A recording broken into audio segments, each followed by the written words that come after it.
Explore the minds and marketing strategies behind today's winning brands and businesses. Tap into the power of the creator economy with Earned by CreatorIQ. Here's Conor Begley. Hi, everyone. Welcome to Earned. We got Adrienne Lahens on the show today. Welcome to the show, Adrienne. Thanks, Conor. Great to be here. I'm really excited. You guys are the hottest platform in the space and the one that all of our brands want to know about.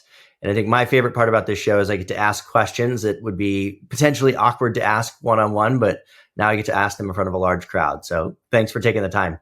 Of course. I'm glad we were able to make this happen. I know we've been meaning to connect for a little while. That plus technology, it's been a whirlwind, but we are here. So your title is Global Head of Operations at Creator Marketing Solutions at TikTok. Tell me a little bit about what that is, what your role is, and what that team does.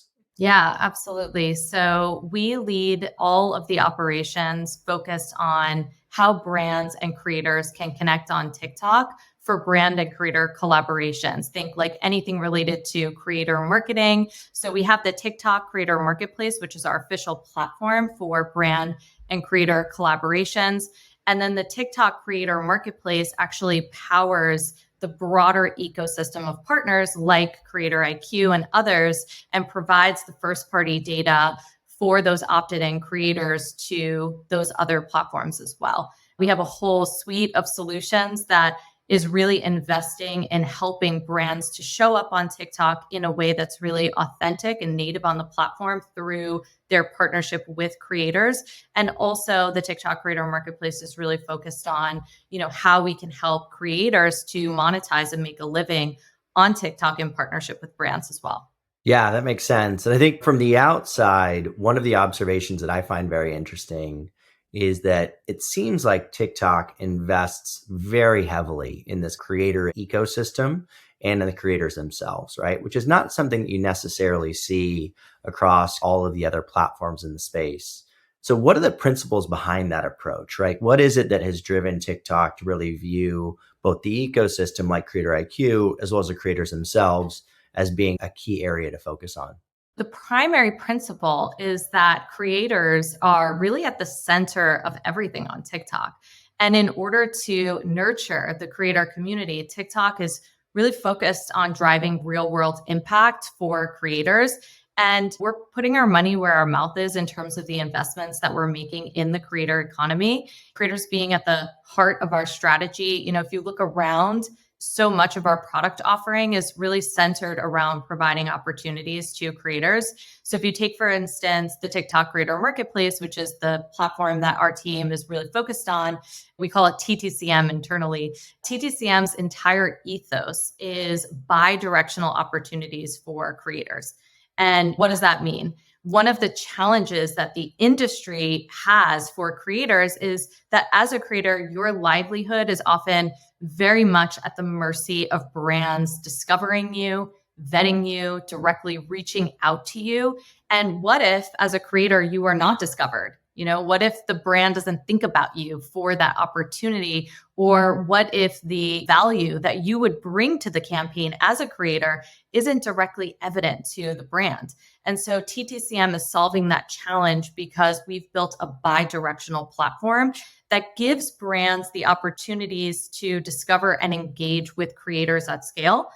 And it also gives creators the agency to take control of their own destiny as well through products that we've built, like the Creator Console, which lives natively in the app, open applications, and brand admission, which really enables creators to apply for campaigns and essentially reach out and pitch themselves directly through the app. And so we're really focused on making it easy, seamless, removing a lot of those time-consuming steps in the process. And creators of all sizes are benefiting from this approach. We have creators who have 10,000 followers using TTCM, all the way up to the mega star creators who are also benefiting from the platform. We have over 800,000 creators who've opted into the Creator Marketplace. And if you look at a creator like Michelle Gonzalez, LAX to Luxury is her handle. She's a travel creator. She started her career on TikTok, initially part-time, and she received her very first brand deal on TTCM. It was with Kayak, so super relevant to her vertical. And, she talks about how seamless the process was. And now she's a full-time content creator. And, if you're looking to go to like Korea or Mykonos or Bora Bora, you should definitely check out her content. She gives really great tips. And we love stories like Michelle because that's why our team is here, is really to help creators make a living on TikTok so that they can lean into their creativity, embrace their passions, and continue to create entertaining and joyful and informative content on the platform. That's awesome. There's a really cool platform called Wonder, WNDR, that's like integrating creators directly in, where it's like, hey, it looks like a TripAdvisor or a Kayak or whatever, but it's got their specific recommendations and commentary on all the hotels and whatever. Love that space. And I think in a lot of ways, love what you said about, got her career started on TikTok, right? Like, I think that's something that we observe is, it gave the opportunity for a whole new group of people that I think would have had a hard time getting started on another platform, but were really able to build their careers and their livelihoods. And I think one of my favorites is Roll for Sandwich. It's like this failed writer that just started doing a dice game around rolling for sandwich. And now each video gets millions of views, and that's what he does full time. So it's really cool. Yeah. I mean, I think Kabi is a really great story as well, right? Factory worker in Italy gets laid off during the pandemic and starts creating this content on TikTok. And the thing about someone like Kabi is like on TikTok, anyone can be a creator. I mean, that's absolutely true. But someone like Kabi, he's not an everyday person. He might appear as an everyday person, but he's this brilliant talent. He's like this sort of prodigy who's become the sort of Charlie Chaplin of our time. And imagine if his talent went completely undiscovered. It would be so unfortunate. So being able to provide that opportunity through the technology and through TikTok as an entertainment platform, I think is just, really meaningful in the lives of real people. Yeah, absolutely. And what it does really is it removes that layer, right? Historically, if you wanted to become a producer or a director, or you wanted to create content of any meaningful scale, right, you had to go through the right channels, know the right people. That's just not the case anymore, which is, I think, something that I find really special about the space. There's some acronyms in there. You can tell you do a lot of talking internally. So TTCM, right? TikTok Creator Marketplace is what I'm guessing that stands for. That is right. So for your organization, what are the KPIs that you guys are looking at that you think signal success, right? What are the things that you guys dive in on and say, if we were to have 1, 2 North Star metrics, 3 North Star metrics, what are those for you guys? Our North Star is really how can we grow the creator marketing investment on TikTok to help creators survive and thrive on the platform and enrich the whole ecosystem in the process. As I mentioned before, TikTok has over 800,000 creators in the marketplace. We're also serving 24 markets around the globe. And we have brands across every vertical that is actively engaging with creators, as well as through our partner ecosystem. And at TikTok, with the creator marketplace, we are serving creators, brands, agencies, influencer marketing platforms like CreatorIQ through our API. And we're also investing in a variety of solutions to really also help talent managers and talent agents through TTCM. So our KPIs are really centered around that ecosystem play and ensuring that TTCM can help solve some of the industry's biggest challenges. And something that's kind of important to remember today is that the creator marketing landscape is a whole ecosystem that's really changing the face of marketing. And to be an effective marketer today, you really need to focus on how to be a great storyteller and how to connect natively and authentically with your consumers. And creators have really changed the voice and tone of what effective marketing looks like today. And so advertising is much more engaging, entertaining than it ever has been before. And the great thing about partnering with creators and investing in creator marketing is that as a brand, you don't need to master the messaging anymore. You can tell a creator what you're looking to achieve. You could tell 50 creators what you're looking to achieve at scale, and they can tell that story on your behalf in a way that will deeply resonate with their communities. And that really is the beauty of creator marketing. And brands who are partnering with creators are seeing really tremendous results. When we're talking about some of those KPIs, right? We're seeing that brands who are partnering with creators are experiencing a 26% lift in brand favorability, a 22% lift in purchase intent, and 71% of TikTok users say that a creator's authenticity is what motivates them to purchase from a brand. And so it is a full funnel strategy, top of funnel, middle funnel, all the way down to the purchase as well. Yeah, I mean, it's just a fascinating ecosystem, like you said, just to think about it from a user's perspective, right? Like I'm flicking through TikTok and I think 80% of the ads that I see are a creator. And like the ones that almost get me to watch or occasionally get me to watch are the ones that are a creator that I know. And so I think flipping that model from being the like, hey, I'm a brand, here's who I am, I control the messaging, to allowing other people to really control that messaging and then amplifying that messaging once it really takes off and once people find that it works. It makes so much sense. And it's obviously really exciting for us because we're deeply invested in this space. So it's fun to see it kind of move that direction. Yeah, and there's so many really creative ways to bring a campaign to life. For example, Hyundai is doing really great work. They recently did a campaign and they partnered with creators, but their strategy was a really elevated strategy. So they partnered with this creator. His name is Omari Guichon. He's a pastry chef. And he's this artist who's really known for creating. Oh, I know who he is. He does the really elaborate, like he'll build like a TV set out of chocolate, like something insane. Yeah, he basically uses chocolate like it's like plaster or clay, and he makes these lifelike designs out of chocolate. And it's so interesting because, you think like auto brand, oh, they're going to partner with auto creators. It's not one-to-one when it comes to like brand vertical and creator vertical. Oftentimes, the most unobvious connections are what makes the creative much more entertaining. And so Hyundai basically challenged him to create their all new electric vehicle out of chocolate, and he designed the whole thing. It's such a cool video to watch, and it has like 22 million views and the comments are super positive. Like, this is the only ad I'll ever watch. Like, to your point, you're swiping through. But when you see something that's really interesting and entertaining and a brand is actually integrated, you're like, oh, how can I watch this? Like the Hilton ad that was like 10 minutes long. Like, I watched that whole thing. But what's really cool about this Hyundai example is not only did they partner with this like really cool creator who brought this to life in such an interesting way, but they also tapped onto a strategy that leveraged duet feature. And they had Troy Joseph Glass. He goes by Chef Reactions, and he does reactions on cooking videos. And this creator is actually a longtime Hyundai owner himself. So he's able to talk like very authentically about how he owns 3 Hyundais. And he's sort of duetting this original video with Omari's design. And they have like this sort of bromance going because they've done this type of video many, many times.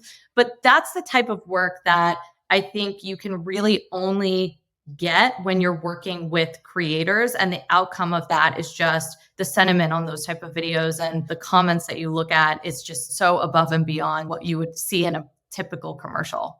It is the future. And I think a lot of what we've been observing, you've seen this with the more forward-leaning brands for a while, but more and more people, right, that adoption curve, right? More and more people are coming to this. Is this idea of like, okay, great. Historically, it was like, oh, get influencers to talk about me because more people get to know me. But now it's about like, okay, now I've got this great content. What do I do with it? Oh, I want to integrate it in my ads. I want it in my emails. I want them on the website. I want to do a product collaboration, right? So it's really taking the creator and putting it at the center of the marketing mix and then having everything else operate off of that. It's just a really powerful lens. So let's talk a little bit about blocking and tackling stuff. So you spent 5 years at a company called Influential, where you were the COO. And I think, if not officially, at least essentially part of the founding team there. And I think one of their big things was creating branded content at scale, which is obviously something that you're focusing on at TikTok as well.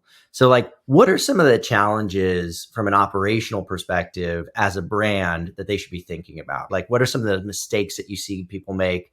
If I wanted to go activate 100 creators or 200 creators to create content for a campaign, what are some of the challenges and how do you recommend approaching it?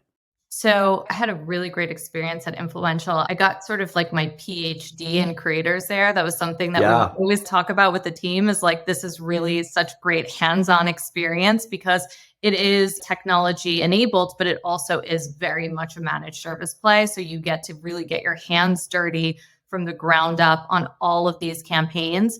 why I sort of joined Influential in the first place. I spent about 4 years at BuzzFeed, but around 2013 to 2015, something really interesting started to happen where we were starting to see for the first time creators coming to the table in a really big way. And by 2015, creators were really starting to eclipse these sort of new media companies.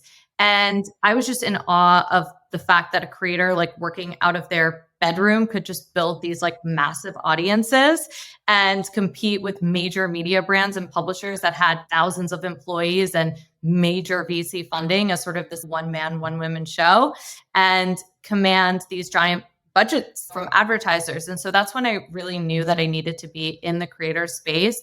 And what got me really interested in Influential was that they took this really data first approach to matching creators with brands versus pitching a very specific roster of talent. And they were sourcing creators for campaigns based on demographics, psychographics, and contextual relevancy. And that was back in 2016. And I immediately saw that the agnostic and data first approach was really going to be the future of branded content at scale. And so when we're looking at what kind of advice do you have for brands in terms of how to get into the space, like finding the right creators is sort of a needle in a haystack, right? When it comes to your strategy, and you need to take a data first approach and really consider that holistic view from a data perspective. Not only is the creator the right creator based on who their audience is, but how are they speaking to that audience? How are they resonating with that audience? And what is the type of content that they are posting about? And it's not just reach out to spray and pray, reach out to all of these different creators. It's about really curating for a specific campaign. Like the Hyundai example I mentioned, like that was a really specific and very thoughtful strategy that they had that was able to generate really great results. And so the creator space is moving so fast. So to have a company to be influential, for example, to be able to really act as the center of excellence and stay on the cutting edge of the industry and help ensure that your campaign is going to be super impactful in terms of driving real world business outcomes is something that is really important.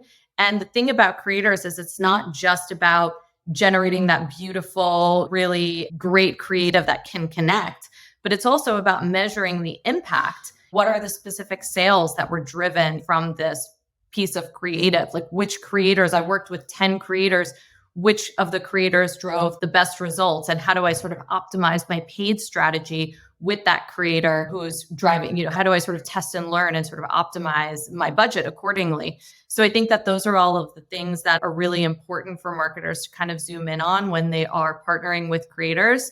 I was at Influential for, I think, 5 years, as you mentioned, and really just helped to scale that business like 10x during that time. I would imagine that experience was really what led TikTok to kind of seek you out for helping to own this creator marketplace that you guys have now. What was it that attracted you to go to TikTok after Influential? I wasn't planning on leaving Influential, but it was the first time that I saw a platform really putting creators at the heart of their monetization strategy, and in a way that was really like inherent to that strategy. I couldn't really resist the urge to take what was a pretty similar role to the role I was doing at Influential, but on the platform side of TikTok. And it was funny because when I was in those conversations and sort of in the process of joining, I was working on the API integration at Influential. And so I was at Influential sort of working on that. And then when I joined TikTok, I actually got to finish it off from the TikTok side. So it was kind of like a full circle moment. And then when we announced all of our initial partners, when we first launched the API, it was just this really fun moment where I kind of got to see it from a few different angles. Yeah, we actually had just our SVP of sales, I think just joined your team, Jonathan Krupp. So excited to continue to build those bridges. Yeah. And that's also something that we're really focused on at TikTok is hiring really great talent and talent who can bring the experience and really a diverse perspective into the TikTok creator marketplace to really provide the whole industry with those right solutions. So having someone like Jonathan who has the experience at CreatorIQ, I think is going to just be really beneficial to our strategy moving forward and also how we can better serve our partners. It actually seems like you guys invest pretty heavily in this partner ecosystem. And I think in some ways, it's funny because you could perceive like, okay, the TikTok creator marketplace and what CreatorIQ is doing is, particularly from the TikTok perspective, could view that as competitive. But that's definitely not the relationship that we've had. I think that's certainly not the experience I think others have had. It's very collaborative. It's a rising tide, right? Raises all ships kind of thing. How do you guys think about partnering with these technology companies and service vendors like Influential or Whaler, et cetera? What's the kind of internal approach and strategy there? I get a lot of questions sometimes from reporters that are like, are you trying to cut out the middleman? And the answer is no, absolutely not. And meeting brands and creators where they are today, we recognize that there are incredible technology and agency players in the space that have been really innovators since the beginning and can also serve as force multipliers for TikTok's broader business. So that's something we recognize inherently. And as I mentioned, we're really focused on supporting that whole ecosystem play and creating those tools and solutions that allow creator marketing on TikTok to scale. And we can't do that alone. The industry is too complex and non-standardized. And the reality is there's a lot of different ways that brands need to be served or need to work to effectively drive those creator marketing campaigns. So if we break it down into sort of like three categories, the first is like self-serve. So there are some brands who have in-house teams, or there's agencies who have an influencer marketing practice, and they have a very TikTok-centered campaign strategy. And, in that way, accessing the TikTok creator marketplace in a self-service way, there might be certain tools and features that you can gain from the TikTok creator marketplace where it's great to do that from a first-party perspective and from a self-serve way. So that's one option. The second option is managed service. Maybe you need some help. And a lot of brands are not equipped to run creator marketing campaigns in-house. Creator marketing is a very specialized skill set. And so we are investing pretty heavily into our agency ecosystem to help brands partner with managed service providers and agencies to help them get the most out of their creator partnership. And TTCM has a variety of rules and permissioning that help to support those agencies who are onboarding into TTCM, and also, of course, through agencies that are accessing TTCM's API as well as like third-party platform. So that's the second. And then the third is like, there are cross-platform campaigns. Of course, we recognize that. And the beauty of TikTok is oftentimes culture might start on the platform, but then transcend beyond the platform. And so TTCM powers that broader ecosystem of API partners, and some of the most prominent influencer marketing companies in the world, like CreatorIQ and many others globally. So TTCM's API is really great for brands who are running those cross-platform campaigns and really want to centralize their reporting across various platforms in sort of one place. I love how structured you are about it. And I think what that shows to me is like a clear intentional strategy there that, like, again, isn't necessarily replicated within the other social networks. And again, I'm obviously quite biased, but I think that investing in that ecosystem, I think, is a good investment, right? As an organization, because ultimately what your goal should be is to get as much good content on the platform as possible so that the people come. And the way that you get as much good content on the platform as possible is you enable those people to earn incomes and generate revenue. And you enable the brands to help measure those outcomes and make sure that it's working, et cetera, right? Like all of those things lead to the end result, which is lots of people enjoying spending time on TikTok and that resulting in good outcomes for brands. So big fan of that. And I think what that brings up that's really interesting is, if you really look at it, the vast majority of social networks fail, even those that get some kind of initial traction. So, like Yik Yak, I loved that when I was in college, dead. Secret, dead. Clubhouse, we'll see, but it's not looking good. And I think if you were to look at even the last 10 years, people assume, I used to get the questions all the time, like, hey, what's a new social network? What's a new social network? There's been one, one that's emerged in the last 10 years, and that was TikTok. Snapchat, 11 years old, Twitch, 12 years old, all the others older. So what do you think from your perspective? Why is it that TikTok has had staying power? Like, why has it been able to rise when all those others didn't? In large part, it's because of our creators and because of our creator community, and because that TikTok is really the heartbeat of culture because of the creators, because creators are taking creativity to a whole new level on TikTok. And TikTok has a lot of, in-app editing tools that make content more entertaining and more captivating than ever before. And when it comes to creativity, the diversity of content on the platform is really unparalleled. And there's a few different elements. If we want to get, again, a little bit more structured about it, there's a few different elements that we could sort of break down to highlight how content becomes really successful on TikTok and why it's so entertaining. The first is storytelling. Storytelling is a huge part of TikTok, and that shows up in a diversity of ways. If you take comedy as a genre of storytelling, there are traditional stand-up comedians who do this like amazing crowd work. I'm a huge fan of Matt Rife. I'm trying to get tickets to one of his show, but it's impossible because they're sold out for the next year. I checked every single date. It's impossible. But then there's like this intersectionality of comedy. There's this hilarious fitness creators. I love John Pruitt. He is a Peloton instructor. Do you know who I'm talking about? Yep, I do. He is so funny. He just like stands on his bike with this like loud jammy music in the background, and he delivers just like these absolutely ridiculous statements on life. It's just so funny, like the sort of dichotomy of the whole situation. Yeah. And then you have these like skits and parodies. Corporate Natalie has just been so consistently great. I haven't seen her in a while. I used to follow her. She's still out there. She's still thriving. Well, TikTok kind of rotates, right? It's weird. Like I'll find like a group of people and I'll see them a lot. And then all of a sudden it's like, I haven't seen them in a long time. And then they'll kind of come back. It's very intentional. Yeah. I think it keeps it feeling fresh. Like you're not watching the same stuff over and over. Totally. Yeah. Anyways, keep going. Totally. So there's so many great comedians, but really at the heart of it, right? It's like there's a storytelling element to a lot of the content that is really successful on TikTok. And that's because people are coming to TikTok to get inspired. That's one of the sort of primary drivers. I know for me personally, in between a meeting, I'm like, I just need a little kick right now.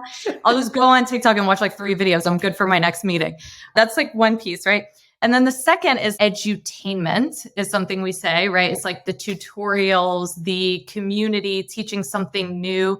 You mentioned earlier, like the concept of filmmaking or being able to break into the entertainment industry easier today than maybe before. I think a great example of that is David Ma. He does behind the scene content that gives you a peek into sort of everything you need to know about filmmaking. And he has this incredible story because I don't think he's ever gone to film school. He didn't really sort of work his way up in the traditional way, but now he's up on stage, oftentimes at TikTok events, talking to all of these entertainment executives in Hollywood about how to actually market effectively to their intended audiences. So I think being able to educate and entertain at the same time. Erica Kohlberg is another great example. She's a lawyer who teaches you everything you need to know about personal finance and how to take advantage of the small print. I am often saving her, videos so that way I can, make sure that I can get my free Nike after this one sort of wears out. And that's because people are coming to TikTok to learn something new. And then the third one is really about participation and co-creation and tapping into trends and communicating with your community, building community. People are really building real friendships on TikTok and real communities. And brands can really leverage that as well. So having brands take the time to really understand how their brand is showing up on TikTok. Sometimes brands might be like, I'm not ready to do X, Y, and Z or join TikTok or really market myself on TikTok. But your brand is already on TikTok, whether you are or not. There is conversation that's happening about your brand. So lean into that and participate in that. It's a great way to get started. And people are looking to hear from brands on TikTok. People are coming to TikTok for discovery, and they want to discover brands and products too. I know I was looking for a new brow wax because that's like the sort of new trend, right? And the first place I go is TikTok to find out what the cool girls are saying about brow wax. So yeah, you want to discover products on TikTok, and people love when brands are showing up and sort of tapping into the cultural zeitgeist. TikTok's really emerging as a search engine in that way, right? Like, hey, I want to discover short, cool videos from people that theoretically should have expertise or authority in this. And in a lot of ways, the volume is what sorts through the best stuff. It's like, hey, I want to look for brow wax or whatever it is. Let's search for that on TikTok. Okay, this video got the most views, likes, comments. Let's like watch that one first and work our way down the list. This is a really powerful sorting mechanism.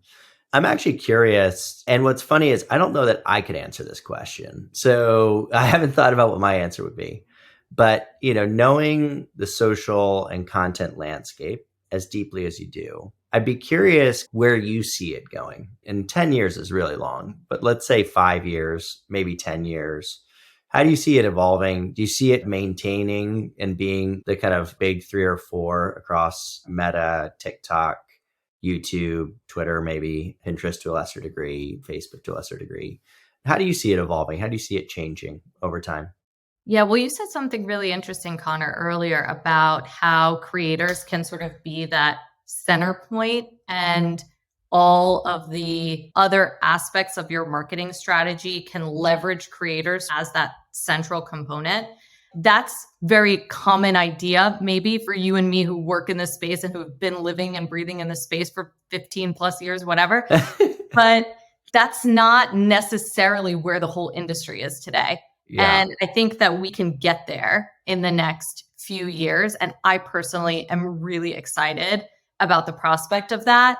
And then if you think about like the total addressable market, not even for the whole creator economy, but just for influencer marketing as a category, we're talking about 10x growth in the next few years. Like it's 14 billion, I think, globally projected as of like 2022.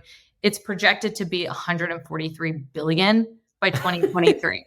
So like we are in the first inning. So like all the stuff we're talking about today, in just a couple of years, it's going to feel like we were dinosaurs. That's really exciting. And creator marketing, as far as I'm concerned, is just going to be synonymous with marketing.